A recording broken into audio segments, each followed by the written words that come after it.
Quando você me buscar de todo o coração, você vai me achar. Estamos começando aqui mais um programa Fé que Inspira, esse podcast que veio para inspirar pessoas, onde nós entrevistamos aí empresários, pastores, pessoas que inspiram as outras pessoas através da sua fé. Eu sou o Thiago Santos e agora nós vamos aprender aqui um pouquinho com o pastor Eric. Ele é meu pastor, primeiramente, né? E é pastor da nossa igreja aqui em Arenápolis, da Igreja Videira. E a gente vai escutar um pouquinho sobre ele. Quem é o Eric como pessoa e hoje como pastor? Bom dia, Thiago. Bom dia a todos os participantes de Fé que Inspira. Primeiro quero deixar claro aqui para os seus ouvintes, né, para as pessoas que assistem você, Thiago, o privilégio de falar nesse podcast. Então, eu sou pessoa simples, de família humilde, né? A minha trajetória é aqui mesmo em Arenápolis. Sou um servidor público também hoje. E a gente está aqui no pastoreio já. Eu fui ordenado pastor já faz 3 anos. Então, sou novo ainda no pastoreio, né? E estamos aqui à frente da Igreja Videira com uma missão de levar o evangelho do avanço do reino aqui em Arenápolis. Pastor, a gente vai falar bastante sobre esse chamado do Senhor, mas primeiro eu quero falar um pouquinho, porque aqui no Fé que Inspira a gente tem que levar a mensagem para as pessoas que estão lá fora trabalhando também e podem fazer a obra de Deus ao mesmo tempo. E aí, primeiramente, antes de entrar no seu chamado, eu queria fazer uma pergunta: como começou a sua carreira no serviço público? Amém. Então, Thiago, o meu serviço público veio em decorrência da situação financeira que eu vivia. A minha família, como eu disse lá no início, é uma família bem humilde, né, bem simples, e eu vi o anseio, a necessidade de ajudar na renda da minha casa. Então, assim, eu fui servente de pedreiro, eu fui garimpeiro, né, e sempre querendo melhorar. Só que todos esses serviços seculares aí que eu passei, eu não, nenhum me identifiquei, eu falei, não, eu quero trabalhar num lugar com ar-condicionado, num lugar que tem um computador, um lugar que tem uma mulher que me sirva café. Eu sempre tive esse anseio, né? E pintou um concurso público, né, aqui no município. Na ocasião, era para office boy lá da Câmara Municipal, em 94. E eu fiz esse concurso, passei, e lá dentro da Câmara eu fui subindo de cargo, fazendo outros concursos. Hoje, atualmente, a minha função de concurso é agente administrativo, mas eu faço a função também de secretário-geral da Câmara. Inclusive, mês que vem, Thiago, mês de abril, faço 31 anos de serviço público, 31 anos de Câmara. Pastor, e como que foi a sua conversão quando você veio para Cristo? Tá. Deixa eu só falar algo antes que achei interessante em relação ao serviço e o pastoreio. Se você pegar os grandes homens de Deus da Bíblia, os personagens, você vai ver Paulo.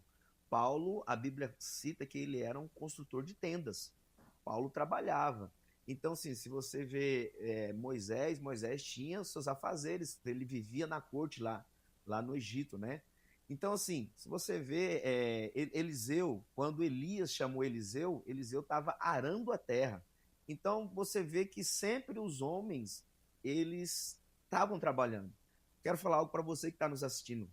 Deus, ele não usa desocupados. Deus, ele só usa quem está ativo, quem está trabalhando. Porque o ministério, ele é feito de pessoas que fazem. Então, se Deus vai chamar aquele que não tem tempo mesmo, tá? Você que está nos assistindo, Deus vai te chamar para isso.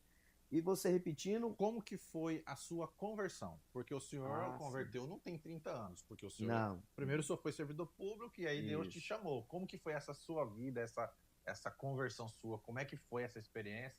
Qual que foi a ferramenta que Deus usou para poder te trazer para perto dele? Muito bem. Então, Thiago, teve pessoas chaves. Deus, ele coloca pessoas para nos chamar, né? Para a igreja, para eventos. E eu tive pessoas muito importantes na minha vida, que sempre não desistiram, me chamando para a igreja, né? E eu nunca ia. Eu jogava futebol, inclusive joguei 1 ano no misto, aqui em Cuiabá, categoria de base, não profissional, categoria de base. Na minha região aqui, joguei em Tangará, Diamantino, eu jogava futebol. E, geralmente, o futebol é final de semana, né? Sexta, sábado, domingo, os torneios, campeonatos, e eram os dias do culto. Então, eu nunca ia. eu nunca ia no culto. Aí me chamava, não vou não, tem jogo. Não ia não. Até que um dia aconteceu algo muito importante que mudou a minha vida. Porque eu quero falar para você, Deus, ele nos chama. E há momentos que ele nos chama pelo amor, mas há momentos também que ele nos apresenta a dor. E eu, numa semifinal de um campeonato amador aqui na minha cidade, Arenápolis, né? Eu sofri uma lesão que eu desmaiei em campo. O meu menisco, o ligamento e a cartilagem estourou do meu joelho. Eu desmaiei em campo. E por aí eu não pude mais jogar. Eu fiquei um período sem jogar. E aí eu fui chamado para uma célula. Fui chamado para uma célula. Inclusive ele é discipulador hoje aqui na igreja, abençoado. Advogado, doutor Luiz Adriano, nosso irmão aqui em Cristo. Me chamou para essa célula.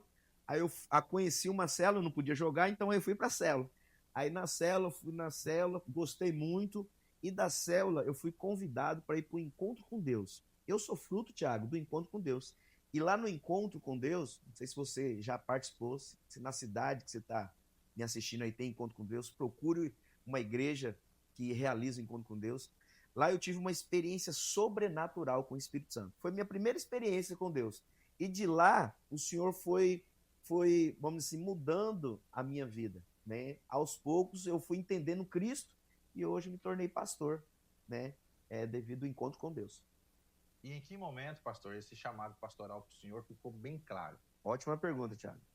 Deus, ele vai colocando sinais para nós, né? Sinais no nosso coração. Primeiro, vai vindo, Thiago, uma coisa que falou comigo, a validação das pessoas em relação a você. A nossa igreja é uma igreja que abre outras igrejas. Inclusive, a Arenápolis aqui abriu a igreja de Campo Novo, de Nortelândia, de Nova Marilândia, de Diamantino. Então, são igrejas, a nossa igreja é uma igreja que abre igreja.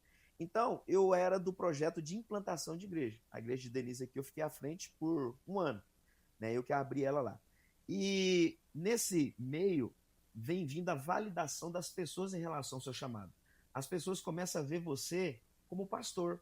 E automaticamente, o Espírito Santo vai trabalhando em você. Porque eu não era pastor, eu era apenas um líder de célula que entendeu o chamado de Cristo de pregar o evangelho.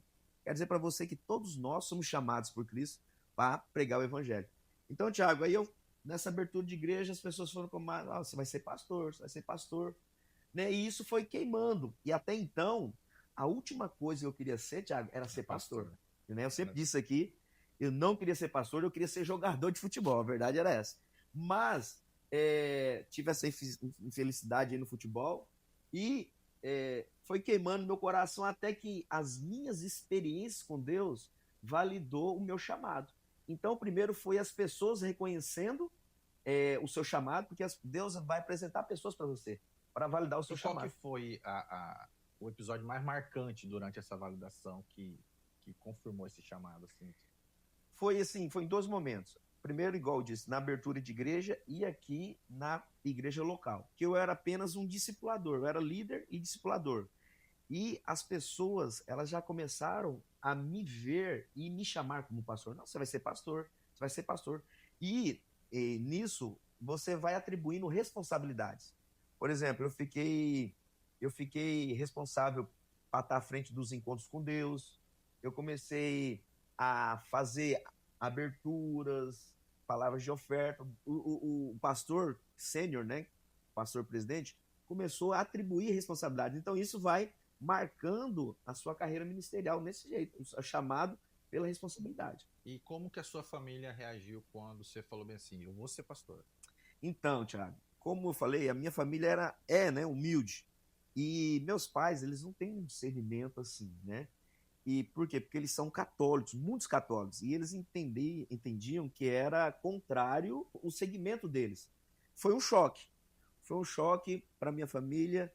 Só para você ter noção, a minha mãe e meus pais, a princípio, não aceitaram.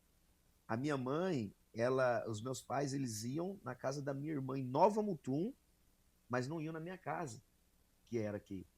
Mas eu nunca deixei de passar lá. Eu passava todas as manhãs, pedia bênção, porque eu entendo que quando o pai e a mãe falam assim, Deus te abençoe, existe um poder que é liberado na vida da pessoa, principalmente do filho.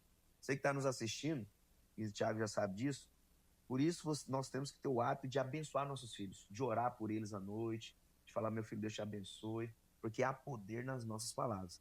Então, os meus pais, eles não tinham esse entendimento. Mas, aos poucos, o Senhor foi trabalhando na vida deles e hoje eles reconhecem meu chamado, reconhecem o meu pastoreio e tá tudo certo hoje. Mas, no princípio, foi rejeitado, vamos dizer assim. Pastor, na sua visão, qual que é o maior desafio espiritual na vida das pessoas hoje? Boa pergunta. O maior desafio na vida... Porque o que nós temos que entender, Thiago? Nós somos um espírito, nós temos uma alma e habitamos num corpo.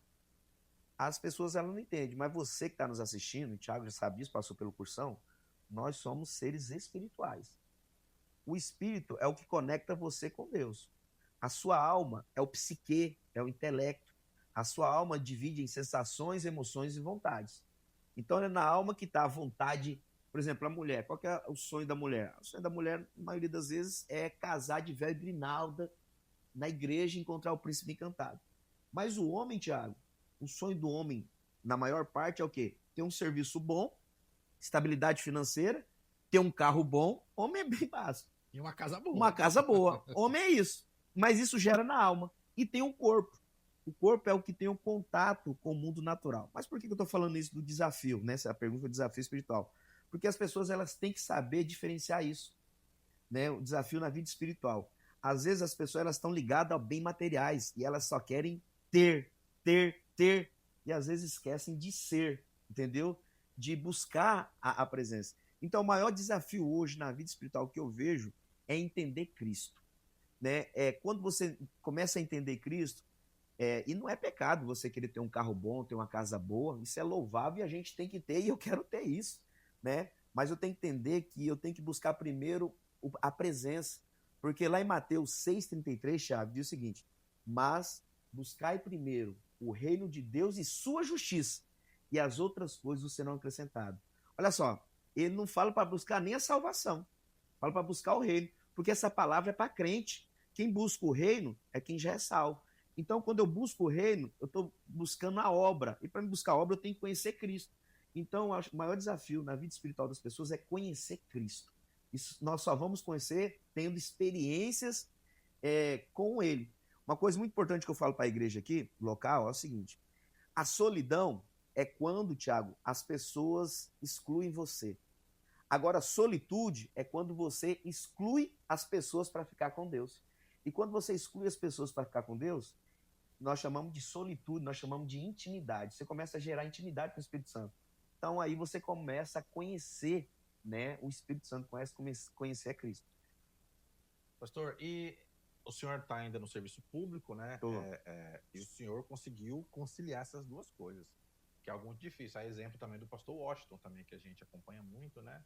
Que ele é coordenador dos empreendedores radicais aqui no Mato Grosso.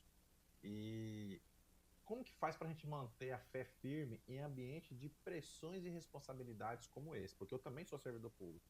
E às vezes a gente passa por tanta pressão, por tanta responsabilidade, e imagino que o senhor também passa em uns ambientes além dos ambientes de pressão, logicamente, que tem sobre a vida de um pastor, mas também como na carreira pública lá fora. Agora o senhor falar para as pessoas que são cristãs, que são evangélicas, que são católicos, enfim, que servem a Cristo de alguma forma, como manter essa fé firme em ambientes de pressões lá fora, seja no serviço público ou até mesmo numa empresa que você trabalha, ocupando cargos aí mais importantes dentro de uma empresa.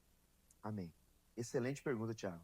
Então, assim, eu entendo para você manter firme na sua fé, no ambiente público, ou numa carreira empresarial, ou num serviço secular assim, é você saber quem é você em Deus, a sua identidade. Um exemplo bíblico que eu vou colocar para você aqui, Thiago, é José. Você conhece bem a história. José, ele entendia quem ele era em Deus. E quando ele foi vendido pelos irmãos, né, foi negociado e Potifar saiu e ele ficou como gerente da fazenda ali dele, você lembra da história que a mulher de Potifar deu em cima dele. E a Bíblia diz que ele rejeitou, né, e a mulher acusou ele. Mas por que ele rejeitou? Ele sabia quem ele era. Então, você só vai romper, né? Você só vai firmar mais no seu serviço, na empresa que você trabalha, é você sabendo quem você é no Senhor. A sua identidade, ela tem que ser, as pessoas ela tem que olhar para você e saber assim, não, aquele lá é cristão, ele é desse jeito, então eu não vou fazer. Por quê? Você sabe disso, Thiago, você trabalha no setor público, eu também trabalho 31 anos, e tem vícios e tem sistemas lá dentro. Se você não se posicionar, você entra no sistema e nos vícios você vai. Então, assim, eu sou muito radical contra o pecado. Se eu sei que a coisa é errada, eu não vou nem ficar ali namorando, não. Eu já vou ser radical. Eu corto na raiz, porque eu tenho uma identidade, eu sou cristão. E isso pode manchar, não falo nem a mim, eu falo manchar Cristo, porque nós somos cristãos, nós somos seguidores de Cristo. Então, a única coisa que eu não quero fazer é manchar o nome de Cristo. Então, na minha opinião, né, reforçando aqui, eu penso é firmar, é saber quem você é, a sua identidade em Cristo Jesus. E aproveitando que nós estamos falando sobre essa pressão que nós sofremos, muitas pessoas desanimam, às vezes por pressão, às vezes por não ter conquistado algo, às vezes por se sentir abandonado dentro do corpo de Cristo, que é a igreja. Qual que é o conselho para as pessoas que estão nos assistindo hoje, que estão desanimadas, literalmente, com a sua fé, com o ambiente onde elas estão? O que o senhor diria para essas pessoas hoje?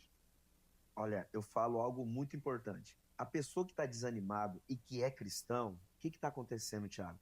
Ela está olhando muito para o problema e está esquecendo de olhar para a solução, que é Cristo Jesus.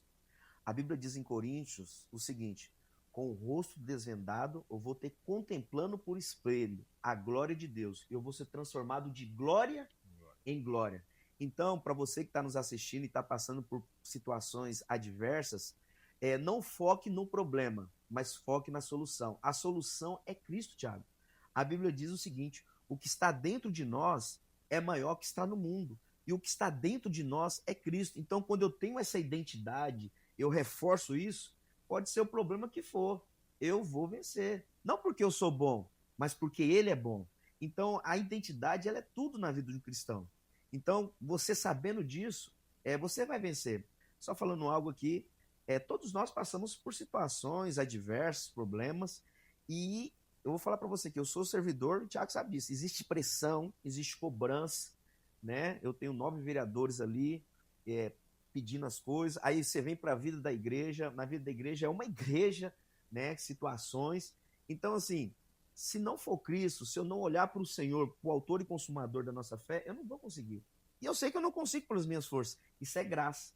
Então eu quero reforçar aqui, se você está aqui nos assistindo e passando por situações adversas, problemas, não olhe para o problema, né? Olhe para o Senhor. O que Davi fez?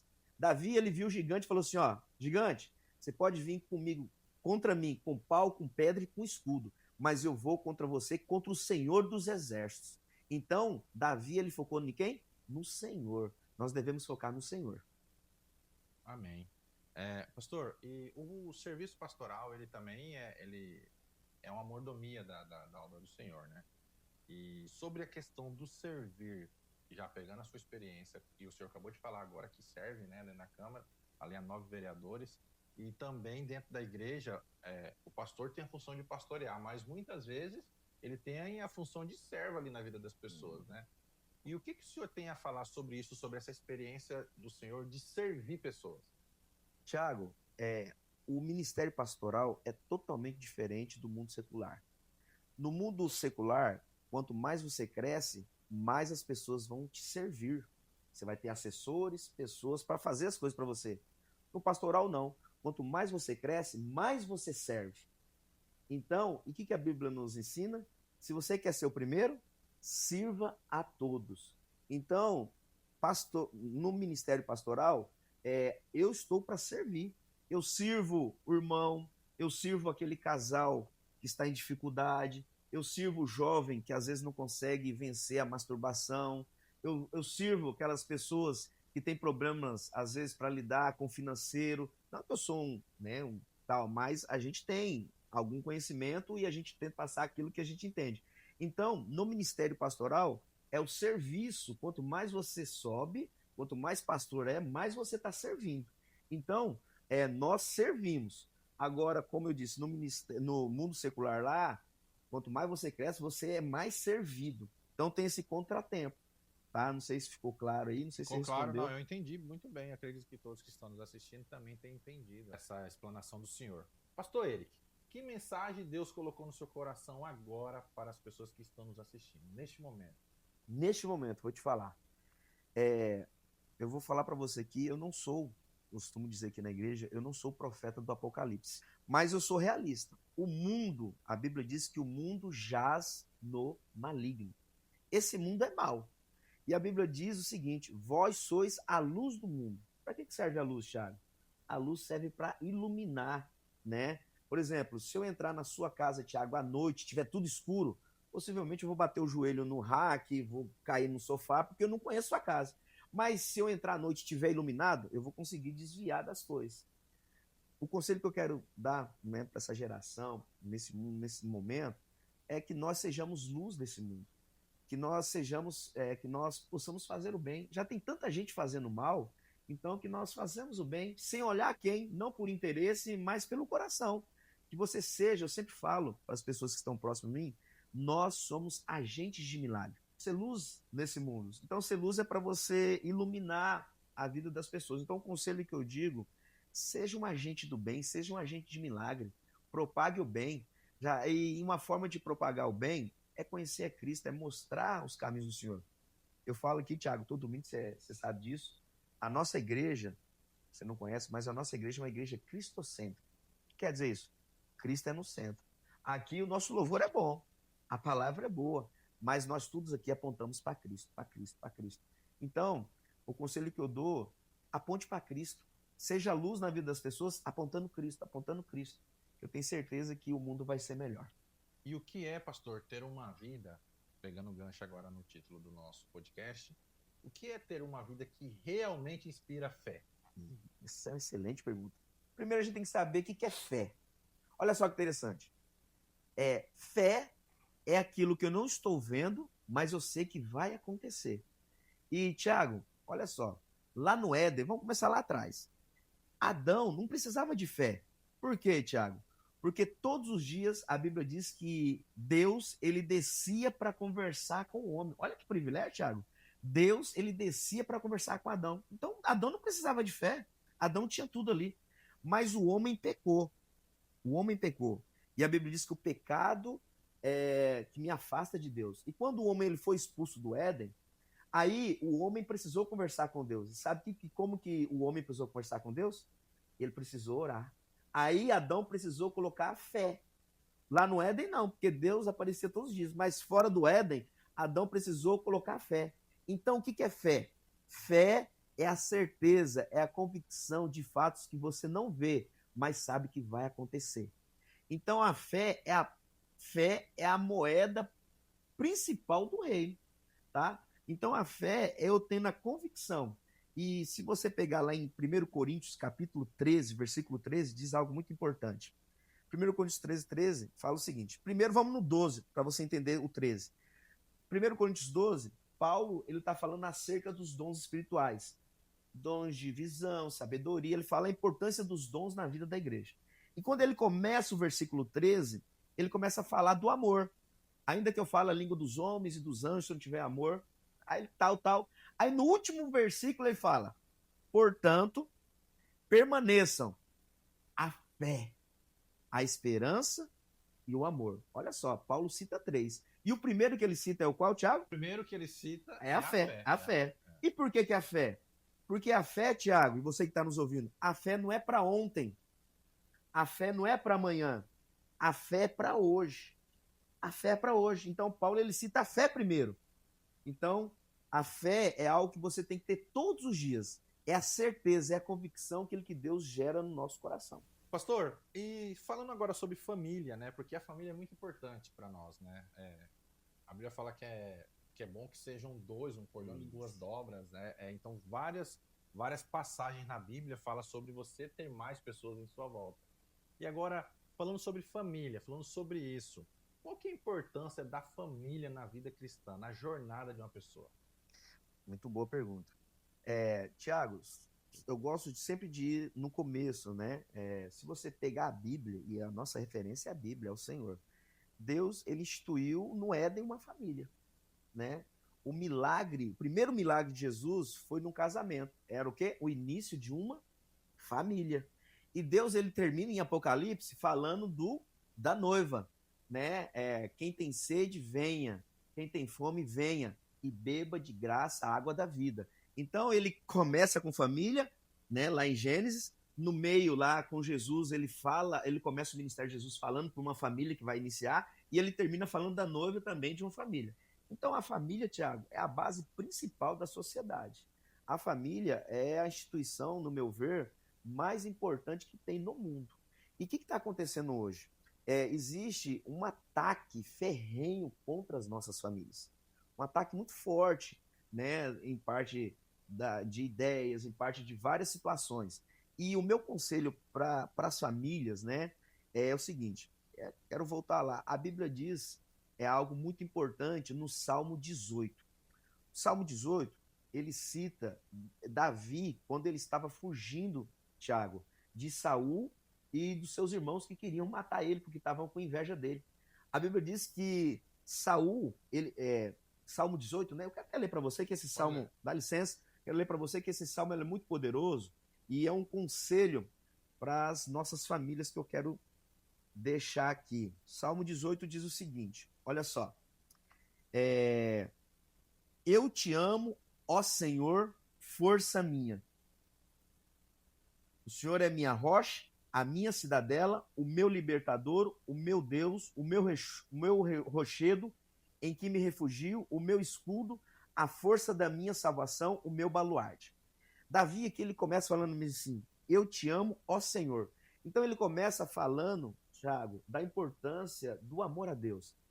Nós, família, nós temos que entender que você ama a Deus, Thiago, porque Cristo amou você primeiro. Então nós temos que entender esse amor, é uma mão de via dupla. Eu amo ele, mas ele me amou primeiro. Então você tem que entender, nós devemos amar o Senhor, mas amar sem reservas. Às vezes nós amamos com reserva até um certo ponto. Não, amar, o amor ágape, o amor incondicional. Então eu começo dizendo, né, primeiro sobre o amor, aí ele fala, força minha. Neemias fala que a força, que o Senhor é a nossa força. Eu tenho um versículo, Tiago, que eu gosto muito quando eu estou abatido, quando eu estou mal, porque o dia vem mal para nós. Lá em Efésios 6,10 diz assim, mas sedes fortalecidos no Senhor e na força do seu poder. Então, quando a gente se sentir fraco, se fortalecer no Senhor. E ele fala, a minha rocha. Rocha, nós falamos lá no início, do construtor prudente e imprudente. O prudente, ele firmou na rocha. As nossas famílias, elas devem estar firmado na rocha. A rocha aponta para Cristo. Por quê? Porque pode vir o vento, a tempestade, mas a minha casa vai estar de pé. Né? Então, as nossas famílias têm que estar firmadas na rocha. Aí ele fala, o meu libertador. O que é libertar? Libertar é tirar algo que eu estou preso. Tem muitas famílias, tem muitos pais de famílias, e eu falo com convicção, porque eu aconselho pais, homens, que são viciados em pornografia, né? Que não conseguem, então, libertar de algo disso. Como que eu vou me libertar? Eu me enchendo. Primeiro você tem que se esvaziar tudo que não presta, né? Fazer uma desintoxicação espiritual e começar a se encher do Espírito. Isso é libertar. Então, automaticamente, eu vou ser liberto. E, terminando, ele fala, né? O meu Deus em que me refugio, né? O Senhor da minha salvação. Então, as nossas famílias, elas têm que entender que, além de nós firmarmos nossos pés, né? Nossa casa na rocha, de ser liberto por Ele, de ser a minha força, eu tenho que entender que é só através de Cristo que é a salvação.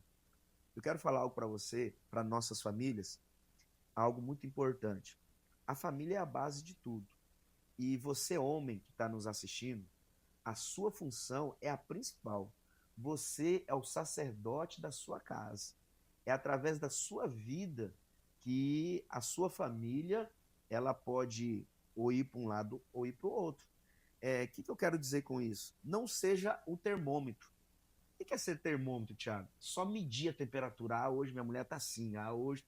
Hoje meus filhos estão assim. Não, seja termostato. Termostato é o quê? Aquele que aumenta a pressão. Então, você que vai colocar o nível na sua casa. Você, pai, você, homem, você ora pela sua esposa, você ora pelos seus filhos, né? Então, eu estou querendo puxar para nós, homens, essa responsabilidade. Então, a maior responsabilidade, a mulher também tem, a Bíblia diz que ela é auxiliadora, mas a maior responsabilidade é nossa, né, das famílias, é do homem, né, de firmar. Então, o meu conselho é isso aqui, ó, é entender que amo o Senhor, é entender que o Senhor é a nossa força, que o Senhor é o nosso libertador, que o Senhor é a nossa rocha e que Ele é nosso refúgio e salvação. Aleluia. Pastor, e pegando o gancho agora, falando sobre famílias também, existe uma pesquisa que mais de 50% dos divórcios que acontecem hoje é por causa de problemas financeiros dentro de casa, né? Brigas por causa de dinheiro. E existe, e falando sobre isso agora, falando literalmente sobre o dinheiro dentro de casa, na vida do homem, da mulher, existe a prosperidade bíblica e como que o senhor acha que nós devemos lidar com o dinheiro, tanto na questão das dívidas, tanto na questão de reservas, de investimentos, quanto na questão de trabalho? Qual que é a sua opinião sobre isso? Até porque, para a gente poder falar um pouquinho também aqui, que as famílias estão se divorciando também por causa de dinheiro. É verdade. Será que é um mal do século as pessoas não falarem de dinheiro nos púlpitos das igrejas, não falarem de dinheiro dentro de casa mesmo, conversar, nas escolas também? E qual que é a sua opinião sobre a prosperidade segundo a Bíblia? Amém. Boa pergunta. Tiago, é o seguinte, a primeira coisa que eu quero falar é, você que está nos assistindo, muitas pessoas falam assim, eu tenho um problema financeiro. Quero falar algo para você aqui, você não tem problema financeiro. Sabe o que você tem? Você não está tendo, na verdade, é sabedoria para lidar com o recurso que chega até você ou falta de sabedoria para gerir o que você tem. Então, a primeira coisa que eu falo sempre é orando, pedindo sabedoria. Tiago fala o seguinte: aquele que não tem sabedoria, peça que o Senhor dá liberalmente e não improsperará. O que quer dizer isso? Ele não vai impedir de dar sabedoria. Agora entenda, existe a sabedoria natural e a sabedoria espiritual. Eu oro sempre pedindo a sabedoria espiritual, né? Porque a sabedoria natural você pode aprender com os livros, com o coach, você pode aprender com pessoas que sabem mais que você. É válido, é importante, você tem que entender. Mas a sabedoria de Deus, ela é multiforme, ela vem de várias formas. Mas voltando aqui, o problema não é o dinheiro. O problema é o coração apegado ao dinheiro e esquecer as coisas. Muitas pessoas, elas se esvai, elas saem da rota, às vezes por questão de focar só no financeiro. E nós temos um problema, Thiago, que você citou aí. Eu penso que as escolas hoje, elas teriam que ter na grade municipal, na grade estadual, municipal, eu penso que não tem. Você pode me corrigir, não estou falando, não sei esse dado de certeza. Mas deveria ter na grade estudo financeiro. Estudo financeiro. Para quê? Para as pessoas aprenderem a lidar com o dinheiro. Né? Eu acho importante isso porque desde cedo você vai sofrer menos. E eu acho muito louvável porque a nossa igreja aqui, nós falamos muito sobre dinheiro. Presta atenção, eu não estou pedindo dinheiro para você, mas nós entendemos que nós devemos falar. Porque o dinheiro, como o Thiago falou aqui, existem muitos divórcios por falta de sabedoria de lidar com o recurso que chega até você. Então, é importante nós falarmos sobre isso, né? Mas o meu maior aqui que eu quero deixar para você, Thiago, é isso. É da gente entender que o dinheiro, ele é o resultado das nossas ações. Então, eu não posso... eu trabalho, você trabalha, né? Mas eu trabalho porque eu entendo o princípio que eu tenho como sacerdote, né? E vai chegar um momento que eu vou ficar só no ministério. Mas o que eu quero falar para você aqui? O dinheiro ele não pode ser o seu senhor, né? Ele não pode ser o seu senhor. E muitas pessoas colocam a riqueza, o dinheiro como seu senhor. Aí cai, porque o que a Bíblia nos orienta e nos mostra? Não servir a dois senhores, entendeu? Então eu tenho que ter esse entendimento. O dinheiro é para te servir. O que o senhor tem para falar para os pais, para as mães, para os casais que hoje estão pensando... vamos falar algo aqui que veio no meu coração. No divórcio. as famílias que estão chegando naquele momento que assim que agora não tem mais jeito. O que o senhor tenta falar para esses casais hoje? Então, isso é muito delicado, né? Mas é muito importante. Quando chega nesse nível que você falou, que não tem mais jeito, é porque já teve um desgaste, um desgaste. E aquilo eu quero voltar lá atrás, né? Às vezes a gente foca muito no problema, talvez seja o financeiro, né? Ou outra situação, e às vezes eu não foco no autor e consumador da fé, que é Cristo. Então, assim, eu sempre falo que casamento, Thiago, né? Finanças, tudo, é uma via de mão dupla. Você é o responsável, nós homens somos responsáveis pela nossa casa, de manter, mas também tem a contrapartida da esposa, que é a auxiliadora. Quando ambos, por exemplo, se você trabalha muito, mas você tem uma esposa que gasta muito, tá indo na contramão. O que tem a ver? Então tá tendo um desgaste, não tá tendo uma harmonia ali. O que a Bíblia nos fala, você que está nos ouvindo? A Bíblia fala assim que o prudente, ele senta para avaliar a obra, para não passar vergonha. Então, assim, eu vou comprar algo. É prioridade? A gente vai passar dificuldade nisso aqui? Então eu tenho que sentar com a minha esposa, que é a minha primeira equipe, e fazer ali uma contabilidade, falar, ó, nós vamos apertar aqui, mas nós vamos ter isso aqui futuramente, entendeu? Então eu penso que essa questão que você falou do divórcio é olhar para Cristo e ser prudente. Prudente nas ações, trazer sua equipe, que é a sua família ali, seus filhos, no caso se for maior, mas não sua esposa, sentar e deixar e ter clareza. Clareza naquilo, clareza aonde vocês estão, clareza aonde vocês querem chegar e clareza aquilo que eu tenho que fazer de momento. Então, disso vem de um planejamento, falando aqui de finanças, né, financeiro, né, de tudo. Como eu disse lá, o prudente, ele senta, ele avalia a situação para não passar vergonha. Então, eu tenho que ter esse planejamento e olhar sempre para Cristo. Eu sempre falo aqui, vou falar para você como pastor, sempre olhar para Cristo, seja financeiro, seja relacionamento, qualquer área, olhe para o Senhor.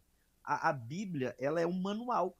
Ali ela nos ensina a tratar com finanças, tratar sobre questão, né, com o cônjuge, tratar com os filhos. Então, eu falo sempre olhar para a Bíblia, né, para o Senhor. Pastor, quem é Deus? Quem é Cristo para o senhor? Aleluia. Que pergunta poderosa. Primeiro você tem que entender, Tiago, 4 atribuições de um Deus. Deus, ele é onipotente. O que é onipotente? Tem o poder de fazer tudo. Ele é onipresente. O que quer dizer onipresente? Ele está aqui, está lá na China agora, está em todos os lugares. E ele é onisciente. Ele sabe o que eu estou pensando, ele sabe o que você está pensando, ele sabe o que está no seu coração. E sabe qual é a última atribuição, Tiago? Ele é eterno. Ele é o ontem, o hoje, o alfa, o ômega, o princípio e o fim. Todas as coisas estão nele. Por isso que a Bíblia fala, tudo é por ele, para ele são todas as coisas. E você falou de Deus e Cristo. Eles são um. Eles são 3 em 1. Hoje, né, é Deus Pai, Deus Filho e Deus Espírito Santo de Deus. Eu acho formidável, a Bíblia cita, Tiago, uma passagem que eu acho poderosa. Quando Jesus ele foi identificado como Filho de Deus. A Bíblia diz que ele estava no Rio Jordão, ele ia se batizar, de repente veio uma pomba sobre ele e o céu se abriu e ele ouviu uma voz: este é meu filho amado em quem tenho prazer. Naquele momento houve uma junção do pai falando, do filho que estava batizando e da pomba, que é o Espírito Santo. O que eu quero dizer isso com você? Hoje, na nova aliança, isso já é tão poderoso isso, porque no antigo pacto, na antiga aliança, Deus era visitação.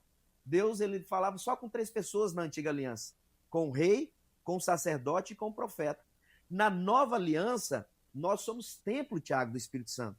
Então ele mora dentro de você. Então, na antiga aliança, no antigo pacto, Deus era visitação.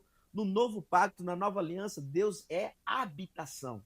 Então ele vive dentro de você. Então Deus ele sabe os seus anseios, ele sabe o que você quer. Então, eu quero falar para você aqui, se as pessoas elas voltarem para o Senhor, voltarem para Cristo, né, as coisas vão acontecer na vida de vocês. Eu quero terminar falando o que Paulo fala aos Romanos. Lá em Romanos, capítulo 12, verso 1 e 2, ele fala o seguinte: não vos conformeis com este mundo. O que quer dizer isso? não entre na forma deste mundo, porque a forma deste mundo é ruim. Então ele fala, não vos conformeis com este mundo, mas renovai a vossa mente. Aqui, ó, vontades, emoções, sensações, renovar a vossa mente, para nós experimentarmos com boa, perfeita e agradável vontade de Deus. Então Deus fala assim também, eu tenho pensamentos de paz ao vosso respeito, não de mal, né? Então, o Senhor, ele quer que a gente experimente a boa, perfeita vontade dele, mas para isso eu não posso entrar na forma desse mundo e eu tenho que buscar ele com todo o meu coração. Por isso que ele fala, quando você me buscar de todo o coração, você vai me achar. Então, Deus para mim, ele é, como eu disse para você, onisciente, onipresente, onipotente, ele é eterno, ele é o meu alfa, ele é o ômega, ele é o princípio, ele é o fim, ele é a minha essência, ele é o ar que eu respiro, ele é tudo na minha vida. Hoje eu tenho uma família que eu amo, tenho um ministério que sou apaixonado, tenho irmãos como você que eu gosto muito, por quê? Porque eu entendi Cristo, né? Então, o que eu quero deixar para você é busca o Senhor, busque ter experiências que eu creio que ele vai se revelar a você no nome de Jesus. O senhor até brilha quando fala de Jesus. Eu fiquei assim, em poucas palavras, quem é Joelma na sua vida? a, a pessoa mais importante na terra aqui, para mim, é minha esposa. O meu ministério, Thiago, é 50% para mim e 50% esposa. Ministério, você que está, né? Talvez pastor vai assistir. Ministério é 50% o pastor, 50% a pastora. Eu sempre costumo dizer, Thiago, e eu falo isso sem reservas. Lá em casa, a Joelma é a parte mais importante do meu ministério. Porque é o seguinte, existem pessoas que vai chegar para você tal, mas ela é que chegou, ó, sua administração faltou isso. Ela fala na lata, ó, eu acho que errou aqui. Então, assim, e a Bíblia diz que o sábio, ele ouve aquilo e pega, né? E retém o que é bom. Então, assim, ela é aquela que fala a verdade, é aquela que, no momento difícil, ela tá ali comigo. Nós passamos já por momentos difíceis, seja financeiro, seja no ministério, mas ela sempre foi o meu suporte, ela sempre foi a minha auxiliadora. Então, a minha esposa, no meu casamento, a Joelma, é hoje é a pessoa mais importante na minha vida aqui, né? Depois de Cristo é ela. Aí depois vem minhas filhas. Porque é o seguinte, Thiago, os filhos, você sabe disso, eu já falei para você, os filhos eles vão ser lançados. A Bíblia diz que os filhos são como flecha na mão do arqueiro. Um dia eles vão ser lançados, eles vão ser semente. Eu tenho uma filha que eu fiz o casamento dela há 2 anos e ela mora em Campo Novo, entendeu? Ela foi lançada. Quem vai ficar comigo é quem? É minha esposa. Ela que escolheu na alegria, na tristeza, na saúde, na doença. Então, por isso que eu trato a minha esposa como a pessoa mais importante na minha vida depois de Cristo. Pastor, eu agradeço a oportunidade do senhor de estar nos dando aqui para o programa Fé que Inspira. Nós temos o nosso gestor do programa, que é o Josias, e eu sou parceiro nessa inspiração. Eu agradeço a minha oportunidade e o cuidado, inclusive, que o senhor tem como pastor. Espero que outros pastores também possam participar do nosso podcast aí, para poder inspirar a vida das pessoas e inspirar outros pastores que estão começando e saberem da jornada de uma pessoa que já vive a fé, vai inspirar com certeza a fé de outros pastores que estão começando. Muito obrigado por essa oportunidade que o senhor nos deu de participar do podcast. Obrigado, Thiago, você, e parabéns, Thiago, pela iniciativa desse podcast. Eu creio que vai ser sucesso, vai alcançar pessoas. E está no meu coração é gratidão. Gratidão porque se isso colocou no seu coração isso que você está fazendo, a Bíblia diz que o querer e o realizar vem dele. Então eu creio que vai ter frutos e vai alcançar outras pessoas. Então a minha fala aqui é de gratidão, de agradecer você que está nos assistindo, agradecer o Thiago e parabenizar pela iniciativa.